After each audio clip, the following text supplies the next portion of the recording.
Hello, Professor Pereira and anyone else who decides to start watching this video. This is my final deliverable for ME374 Mechatronics here at Lehigh University, and this is the thermochamber project. So first we're going to start with a brief overview of what's going on, and then we'll move into a more detailed description of all our individual components.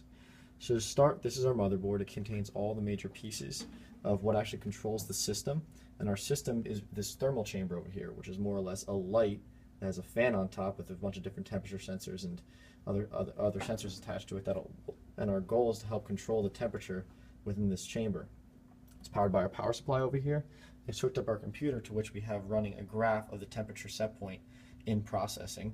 And you can see that if we were to change the set point slightly below what the actual temperature is, I think it's 2 degrees is the margin we set up, the fan will come on, and it'll try to help cool the chamber down to our ambient temperature by putting air through the chamber. And once it gets cool, you'll see that the green light comes on, telling the box that we are at the temperature we want. If the box is too cold, it's represented by a blue light. The whole thing's being controlled by a teensy board, unlike the Arduino Megas of past. Just for a size comparison, you can see what the difference in actual size is. It's pretty impressive, actually. And now we'll go through a more detailed description of what is actually going on here. So if we look inside the box here, we can see the daughter board, which is supplied by these two Cat5 Ethernet lines.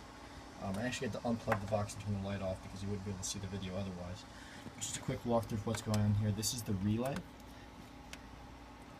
As I said before, this MOSFET will send the signal to this relay to turn on.